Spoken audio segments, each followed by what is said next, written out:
Moise Kean è ufficialmente un giocatore dell'Everton, ad annunciarlo lo stesso club inglese che pubblica sul sito ufficiale il video del nuovo acquisto. Per l'attaccante ex Juventus classe 2000 un contratto quinquennale. Il quadro economico dell'affare è stato reso noto dal club campioni d'Italia con un comunicato: operazione da 27,5 milioni di euro pagabili in 3 esercizi con ulteriori 2,5 milioni di bonus. Sono molto orgoglioso e onorato di indossare la maglia dell'Everton. Queste le prime dichiarazioni per Kean. Darò il massimo per questa squadra, ero convinto di firmare perché l'Everton è un club che guarda al futuro come me. Non sono mancati poi sul proprio profilo Instagram pensieri per i colori bianconeri. Quando penso alla Juventus, scrive Kean, mi viene in mente una sola parola: grazie. Da quando sono arrivato a 11 anni tutti hanno creduto in me, sono stato circondato da tanto affetto e sostenuto dal calore dei tifosi. Non vi dimenticherò mai, sarete sempre nel mio cuore. Con questo post Moise Kean ha salutato la Juventus e i suoi tifosi sui social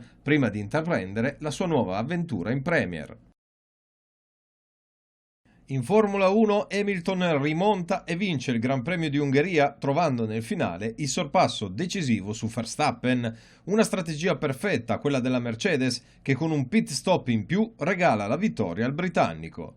La Ferrari invece non brilla e chiude con Sebastian Vettel terzo e Charles Leclerc quarto, grazie soprattutto al disastroso avvio di gara di Valtteri Bottas. Entrambe le rosse però non sono mai state in gara per la vittoria, distanti circa un minuto dal duo di testa. Hamilton comanda quindi la classifica con 250 punti, Vettel rimane quarto a 156 con la rossa che per poter sperare di riaprire il mondiale dovrà presentarsi in una forma diversa dopo le vacanze estive.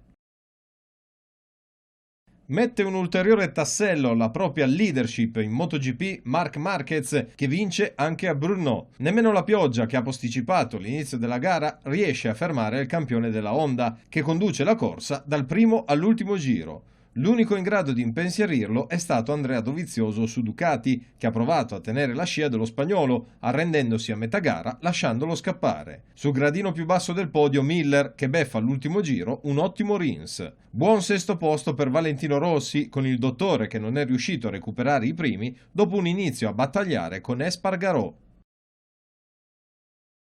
L'Italia abbandona il sogno del quinto posto e cede alla Spagna per 36-21. La Finlandia piega la Norvegia per 29-0. Allo stadio Arcoveggio di Bologna arriva la seconda sconfitta di misura degli azzurrini e resta il rammarico di non essere riusciti a esprimere tutto il potenziale di questa giovane Italia, perdendo contro avversari coriaci ma certamente alla nostra portata.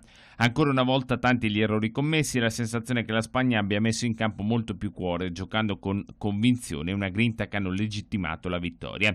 A segno per gli azzurri Costanzi e Rinaldi, entrambi su passaggio di Rossi ed entrambi nel secondo quarto di gioco. Poi ancora Rinaldi nell'ultima frazione della partita con una bellissima ricezione in end zone su passaggio di Ines, subentrato in regia al posto di Rossi. Per gli iberici, field goal nel primo quarto di gioco di Cuenca e poi Fernandez, Minguez e Martin nell'ultimo quarto. L'Italia affronterà la Norvegia per il settimo e ottavo posto, sempre alla Bernardi.